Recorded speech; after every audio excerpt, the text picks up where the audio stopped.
So welcome back for part 3 of Transformational Leadership. I'm so excited that you have watched 1 and 2 hopefully, and now you're on 3. If you just watched 3, that's fine as well. But so we're talking about transformational leadership and how you can be that type of leader in this world and transform yourself so that you can help others. So the third step of this is to forgive and let go. You know, we've already talked about the first step, which is change yourself, and then you are in control. Well, the third one is you've got to forgive and let go. And first of all, we want to forgive because if you're a follower of Christ, He forgave us. So we must also forgive others, right? But sometimes it's hard to forgive because sometimes forget and forgive go together. We'll never forget what has happened to us.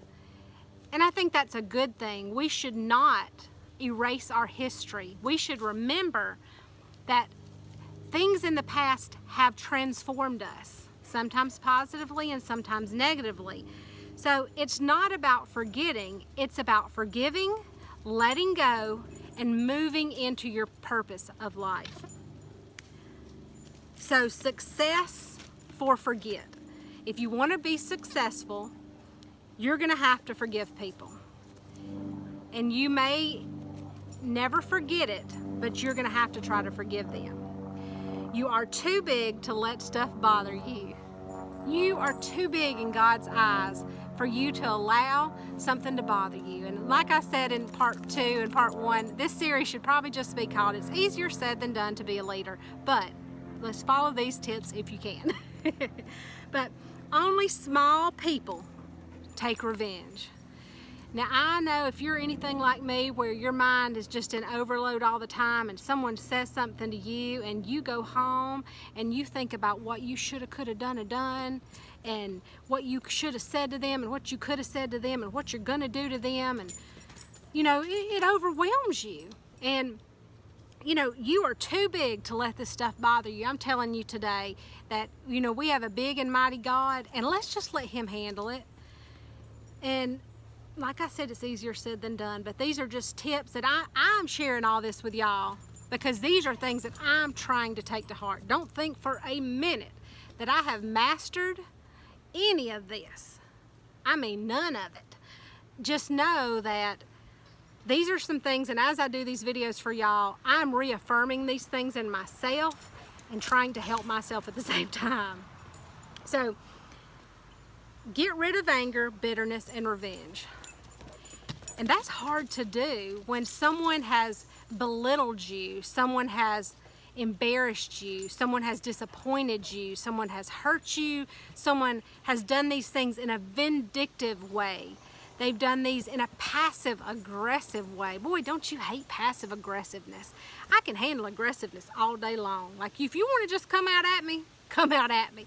But don't come out with that sugar-sweet crap knowing that you are just dead evil inside, and behind my back you are stirring the pot and spreading all kind of stuff, and then you walk away from it like, oh, me? Did I? No. And you never say a word, and you're just a pot stirrer, and, you know, we can't even worry about those people. We have to get rid of anger and bitterness and revenge. And that's little Daisy Mae, my grandpuppy. She is 4.5 pounds, and I hope her papa's watching her because her and Milo are running around like crazy, and I'm afraid he's gonna step on her. So he heard me, and he's got the little beeper for Milo's little obedience collar. So keep short accounts. Gosh, keep short accounts. And if I could just turn my mind off at night, I have gnats everywhere. It would be a lot easier to keep short accounts, but we've got to not, you know, quit. When someone hurts us, we've got to quit documenting that in our mind and making a plan of how we're going to hurt them and holding this bitterness. We got to try to just wipe that slate clean every day if we possibly can. And we've got to forgive quickly because we just got to forgive quickly, and we've got to travel the high road. Now, like I said, all this is easier said than done, but if one of these things helps you today, and if I can actually take one of these things to heart, then today will be a glorious day, even more than it already is. I mean, I'm sitting out here in the country. We live on 6 acres. We live in a 40-foot camper. if you follow my page, you know, but if not, I'll just share again. Last year in May, so about a year ago, my husband and I, we lived in a very nice brick home in a subdivision. We sold it at the top of the market, made a great amount of money. We lived there only 5 years and we ended up making about $75,000 profit off of our home. We bought a camper, paid cash for it, got it used, so we got an amazing price. We paid all of our bills off, our cars and everything. And then we just recently built our youngest daughter a tiny home. And got some other amazing things about to happen in the next month or two, and I'll share those with you along the way, but I'm going to hold those tight to my chest right now. And so let's keep going. So on to transformational leadership. Everybody doesn't love me, but I love everybody. Everybody is not going to love you. And I've always said that people will love me before they'll like me. And people are like, what? And sometimes at the beginning, you know, I don't know, I'm just a loud person. If you ask me a question, I am dead honest. Even if it's something that's inappropriate, you shouldn't have asked me that question if you don't want to know the answer. I'm just very, very honest person. Sometimes that can be off-putting. My voice is loud. Now, I've had so many people on my TikTok that just love my voice, and it just blows me away. I have never had one person in my life tell me they loved my voice. And it just blows me away now that I have all these people that just this morning I had someone leave a comment that said, I'm following you because of your voice. And so I think that's just the sweetest thing in the world, because normally I get just the opposite. I'm too assertive. Now, if I was a man, this is the funny part, if I was a man, I would be considered a born leader. But because I'm a female and I'm assertive and I'm strong and I'm outspoken and I'm a leader, I'm just looked at as a bitch, to be honest. She is just a mean, pushy bitch. And it's sad that society looks at it that way, and I'm not definitely a sexist person by any means. I'm really not into the whole feminism thing either. I put men on a pedestal. I didn't grow up with a dad, so I have a complete admiration for all men, because, you know, I still have that hole in my heart from never having a dad. So, you know, we just all have our own things we're going through, right? But we have to forgive quickly, because often we may be the one that needs to be forgiven. And that's what it comes down to. You know, Jesus Christ, He died on the cross for us so that we can have forgiveness, we can have everlasting life. And He forgave us before we were even born, because we're born sinners. So the least we could do is try to forgive others. And He knows we're going to fall short. I mean, we're humans. We have way too much choice, right? He gave us that free choice, and sometimes I think we have too much of it, because it's a lot easier to make those bad choices sometimes than the good choices, because they're a little bit harder, right? But don't carry emotional baggage.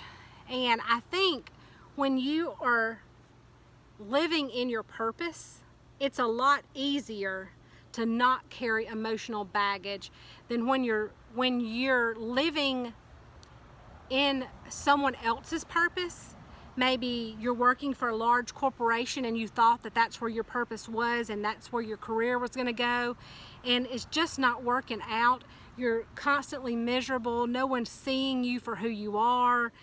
It's a lot easier to carry around emotional baggage because you're not living in your God-given purpose.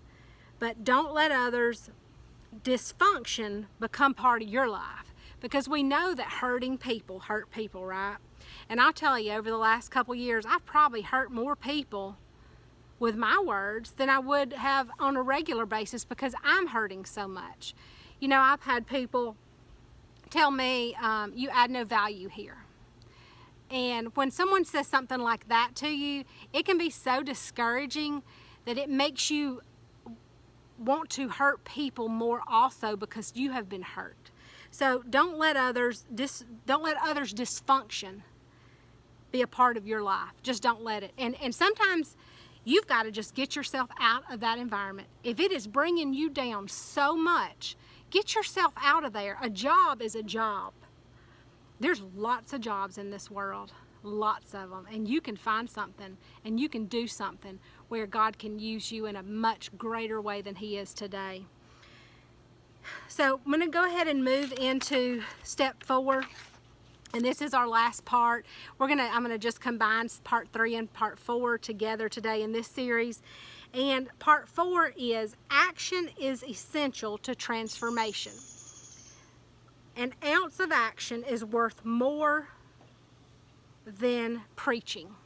So I love this, and I'll use this analogy that I've personally felt like through the Bible. Action is more important than your words. And we all know that. You know, someone can say they love you all day, but if they don't show you they love you, how do you know they love them, right? But also in the Bible even, God never acted before that human acted. So let's say Moses, when he parted the Red Sea, he put his staff down, and then the sea parted and God parted the sea, right? But he had to place an action. And then, oh gosh, of course I'm having a brain fart. But who was the daddy, you know, that was about to kill his son, and then he was about to kill him, and then the angel came and said, don't. The action has to take place first before God's miracles ever going to happen. So you can't just keep sitting around and going, well, God, you know, when are you gonna move? When are things gonna change? You know, we have to start taking some action. If you don't like where you are career-wise or wherever it is, financially, start making a plan and start acting upon it. If you're trying to get debt-free, go to the Dave Ramsey website and sign up for his classes. If you are unhappy with your career, look for another job. Start a business. Take some action today. So that's what I employ you. John Maxwell says, motivation is a trap. You've got to just do it. You don't need motivation today. And all this stuff me telling you today, it may be motivating you, but when you turn this video off, if you don't do anything, then it really didn't count. You've got to just do it. You just got to do it. You got to start it, and today is the day to do it, and today is the day for you to be a transformational leader. I love y'all so much. I'm so happy that I have this opportunity to be able to talk with y'all and hopefully encourage you. You can do this. You can be the person you want to be today. Start today. Do it. Just do it. Love y'all.